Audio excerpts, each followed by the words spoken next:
Good morning. There is something different about this morning, not in the room, not in the light coming through the window, or the sounds arriving from outside, or the particular sequence of the day ahead. The difference is in the layer beneath all of that, the quiet assumption running beneath every thought, every movement, every choice that will be made between now and when you sleep again tonight. That assumption has shifted. Not dramatically. Assumptions rarely shift dramatically. They shift the way the tide shifts. Slowly, completely, and in a direction that does not reverse. What was placed last night, the seed of your own unconditional worth, the assumption that you are someone who is genuinely, completely valuable. Not because of what you produce, but because of what you are. That seed is not waiting. It is already doing what seeds do in prepared soil. It is growing in the direction of light. This morning, you are the light. William James wrote that the greatest revolution of his generation was the discovery that human beings, by changing the inner attitudes of their minds, can change the outer aspects of their lives. He was not describing a technique. He was describing a law. The same law that Neville Goddard pointed at from a different angle when he wrote, "That assumption, though false, if persisted in, will harden into fact." The assumption you are persisting in today is not false. It is the truest thing about you. You are worthy. Not almost, not pending improvement, not contingent on how today unfolds, or how well you perform, or whether the people around you affirm it loudly enough. Worthy as a baseline fact, the way the sky is blue as a baseline fact. Present whether you look at it or not, unchanged by whether you acknowledge it. Now, how does someone who knows this move through a morning? They do not begin by auditing. That is the first thing to notice. There is no review of yesterday's performance, no quiet assessment of whether enough was done to justify today's existence. The audit was a feature of the old assumption. The old assumption needed constant verification. This one does not. Someone who is worthy at rest does not need to earn the morning. They simply begin it. Notice the quality of that, the ease of simply beginning without the weight of justification.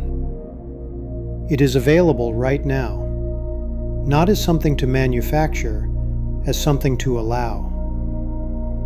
As you move through the first hours of this day, you will encounter the habitual pulls, the places where the old pattern reaches for usefulness as a way of securing belonging, or reaches for performance as a way of earning love. These pulls are old.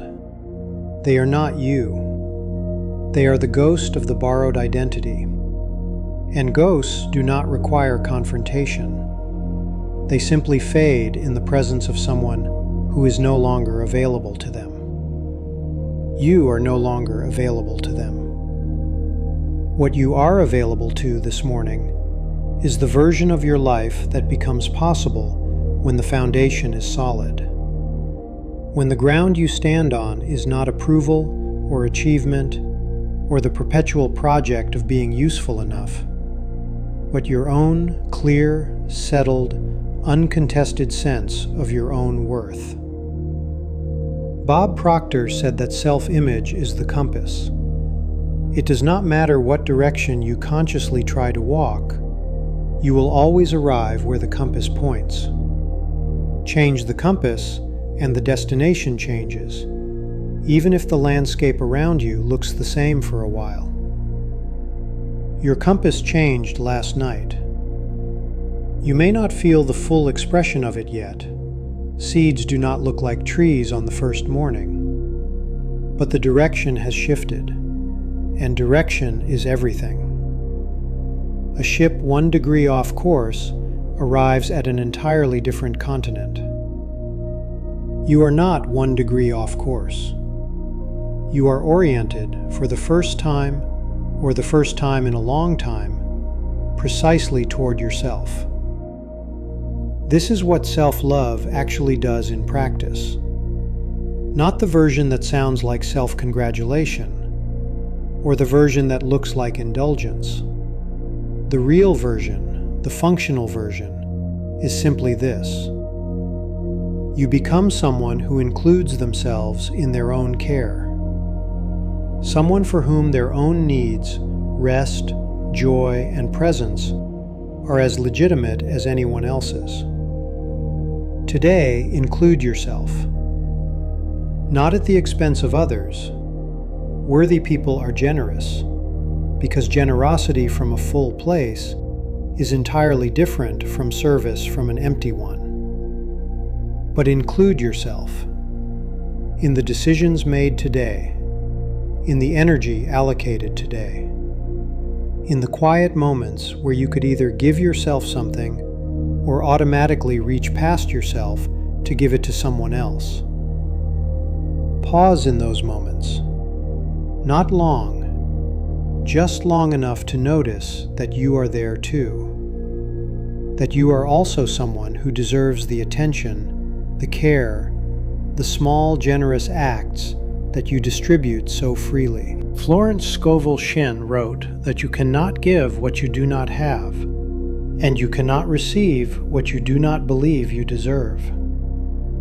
The giving and the receiving are connected at the root. As you become someone who receives freely, who allows worth to be a fact rather than an achievement, the giving deepens. It becomes sustainable. It becomes something that replenishes rather than depletes. That is the version of you that is arriving. Not someday, now, this morning, in this first hour of the assumption taking its shape in the waking world. Jim Rohn taught that to have more, you must become more, but he was careful about the direction of that becoming. He was not talking about becoming more productive, or more disciplined, or more impressive to the people in your orbit. He was talking about becoming more of what you already are at your core. More honest about it, more settled in it, more willing to let it be visible without apology. That is the work of this morning. Not adding anything, allowing what is already there to surface without the old interference. The interference was always the same thing. The belief that worth was conditional, that it had to be established through evidence, that love, belonging, and value were grants given by others and could be revoked at any time for insufficient performance. That belief is the borrowed identity, and it was borrowed so long ago that it had begun to feel original. It had begun to feel like simply the truth about you. It is not the truth about you. The truth about you is what remains when that belief is set aside. The quiet, solid, unhurried presence of someone who is valuable as a fact, who belongs as a fact, who is worthy of love, rest, care, and the full experience of their own life as a fact. Go into this day as someone who does not need to be earned. Move through it as someone who is simply and completely enough. The morning light will nurture the insights of the seeds that have been planted.